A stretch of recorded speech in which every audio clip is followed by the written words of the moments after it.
이런 가운데 이제 지방선거를 앞두고 당내 상황을 좀 보면 네. 이 공천헌금 의혹 이른바 그 의혹이 지금 불거져 있고 뭐 수사도 이뤄지고 있는 부분이 있는데 글쎄요 이걸 어떻게 보면 민주당의 위기라고 볼 수도 있거든요. 이거 어떻게 돌파해야 된다고 보십니까? 그렇죠. 이런 문제가 발생하고 되는 거에 대해서는 저도 우리 당원 동지분들께 죄송한 마음이에요. 사실은 이것은 아주 당헌 당규에 따라서 윤리 기준에 따라서 아주 엄격히 해야 네. 된다고 봐요. 이런 것은 지위고하를 개파 뭐 이런 거 관여하지 않고 무관하게 전공법으로 가감히 이런 것들은 없도록 대응을 해야 되는 거죠.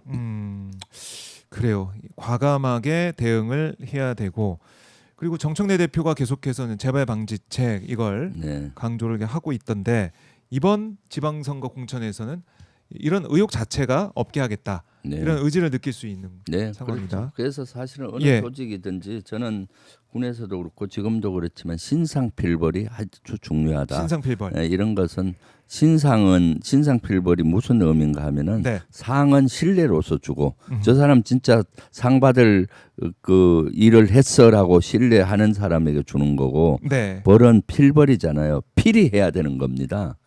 필벌, 벌은 필히 해야 되는 거예요. 이런 잘못된 이런 행태에 대해서는 필벌하지 않으면 필히 벌하지 않으면 네. 또 그와 유사한 사항이 일어나는 거거든요. 음. 그래서 신상 필벌을 하고 또 일벌 100개 해야 된다고 봅니다. 그래서 네. 다시 일신 오일신 하면서 우리 당을 다시 정비를 해야만이 이번 지방선거에서 우리가 다시 국민으로부터 신뢰를 받고 네. 이길 수 있다라고 보고 있거든요. 네네.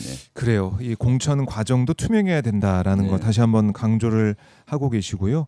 이재명 정부의 성공을 견인한 중요한 선거다. 뭐 그 네. 중심이 경기도 네. 도지사 선거다라고도 말씀하셨지만 민주당이 전체 승리를 하기 위한 방법 네. 이건 해법은 전략은 어떻게 보고 계십니까? 이것은 사실은 이재명 대통령을 든든하게 뒷받침하는 게 첫 번째요. 사실은 지방선거는 지자체 선거는 대통령 지지도에 네. 따라서 비례해요. 대통령께서 예를 들어 지지도가 60% 70% 올라가면은 네. 지방선거는 절로 이기는 것이고 지지도가 50% 이하로 떨어진다면은 지방선거가 위기로 가는 거거든요. 그래서 첫 번째 해야 될 것이 이재명 대통령의 뒷받침하는 거예요. 민주당이. 그리고 우리 민주당이 국회의원이 뒷받침. 그 선봉에 김병주가 늘 있습니다.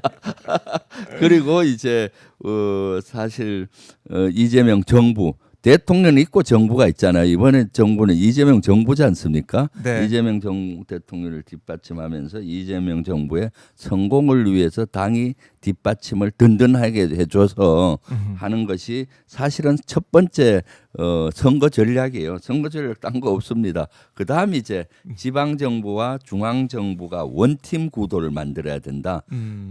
지방선거 성공한 이후에 원팀이 되어야 가지 않습니까? 네. 그래서 이재명 정부와 지방 정부가 원팀이 될 수 있는 사람을 지자체로 뽑아야 되는 겁니다. 지자체장으로. 아하. 그런 다음에 이제 국민이 원하는 개혁들 있지 않습니까? 예. 지금 내란 척결하고 또 개혁 법안들 빨리 속도감 있게 추진하고 이렇게 했을 때 국민으로부터 신뢰를 받는 거거든요. 네. 그래서 우선순위 명확해요. 이재명 대통령을 뒷받침한다.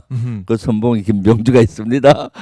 이재명 정부의 성공, 정부가 성공하도록 당이 뒷받침해야 되는 거고요. 네. 그다음 이번 지자체 선거는 명확합니다. 이재명 중앙 정부와 지방 정부가 원팀이 되는 원팀. 될 수 있는 지자체장을 뽑는 거예요. 그래야 지자체에서 승리한 이후에 4년 동안 이재명 정부를 뒷받침하게 되는 거고요. 그러면서 이제 국민과 당원이 원하는 내란 척결과 개혁 법안들을 빨리 속도감 있게 해서 네. 도약할 수 있도록 만드는 것이다라고 저는 생각을 하고 있고요. 네. 그래요. 아까 지금 언급하신 그 부분이 네. 아마 이제 많은 후보자들이 네. 또 고민하고 또 중요하게 생각해야 될 그런 부분이다 이런 네. 생각이 드는데 자 경기도지사 출마 선언을 하고 이제 앞으로 치열한 경쟁을 통해서 네. 당원들의 선택, 국민의 선택으로 민주당 후보가 되는 게 뭐 제일 뭐 중요한 첫 번째 과제일 것이고 그 다음에 본선이 또 남아 있는 거 네, 아니겠습니까? 그럼요. 본선에 대해서도 생각을 좀 하고 계실 것 같은데 네. 어떻습니까? 본선에 대한 준비? 경선이 끝난 본선 네. 준비하잖아요. 본선에서는 제가 생각하기에 저거가 제일 확장력이 높다라고 확장력이 보입니다. 오히려 높다. 네, 네. 왜냐하면은 다른 후보들에 비해서 확장력이 높죠. 안보 분야에서도 그 육군 대장 출신으로 안보 외교를 했었고요. 지금도 했기 때문에 중도 쪽에 호소력이 있다. 중도 쪽에? 저 같은 사람은 중도에 호소력이 많이 있죠. 그래서 예. 일부 합리적인 보수도 지지를 받을 수가 있고요. 그래서 본선에서는 중도 확장성이 높은 사람이 본선 경쟁력이 높은 거거든요. 네. 그렇기 때문에 저 같은 사람은 우리 당에서 경선을 통과하게 되면은 본선에서는 대단히 중도 확장성이 있다라고 보여집니다. 알겠습니다. 자, 경선, 본선, 지방선거 국면이 이제 본격적으로 열리는 2026년이 됐기 때문에 그래서 본선 하나만 예. 얘기하면 예. 내년 본선은 저는 시대 올해, 정신이 예. 올 6월에 하는 본선은 시대 정신이 세 가지라고 봐요. 네. 시대 정신에 따라 투표하잖아요.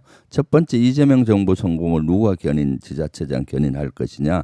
두 번째 내란 척결과 국민의힘 심판 선거라고 봐요. 내란과 한 몸인 국민을 선거로서 심판해 버려야 되잖아요. 네. 거기에 적합자가 누구냐? 세 번째 강한 리더십으로 어떻게 하면은 경기도나 또는 지자체를 발전시킬 것인가 리더십이 누가 있느냐의 관건이거든요. 그 세 가지 기준으로 보면은 될 것 같습니다. 네, 어떤 후보를 선택해야 될지. 그래요. 네. 예. 올해 지방선거 국면 많은 국민들께서 여러 가지 관점으로 기준으로 평가를 하실 것 같습니다. 알겠습니다. 오늘 김병조 의원님 말씀 잘 들었고 가시기 전에 못한 말씀 있으면 잠깐 듣고 마무리하겠습니다. 네, 어제 출마 선언을 했습니다. 네, 이재명 예. 정부 성공을 김병주가 경기도에서 뒷받침하기 위해서 출마 선언을 했고요. 이재명 대통령의 든든한 동지이자 정치 공동체인 김병주가 돼야 된다고 봅니다. 내년 선거는 단순한 선거가 아니라 이재명의 든든한 동지를 뽑아서 중앙정부와 지방정부가 한 몸으로 되어서 이재명 정부의 성공을 견인하고 또 경기도는 이재명 대통령이 경기도지사 때 뿌린 씨를 결실을 맺는 그러한 도지사를 뽑는 선거라고 보여집니다. 여러분 저는 준비되어 있습니다. 할 수 있습니다. 많이 응원해 주십시오. 알겠습니다. 네. 의원님 말씀 잘 들었습니다. 네, 감사합니다. 네, 고맙습니다. 지금까지 김병주 민주당 의원과 말씀을 나눠봤고요.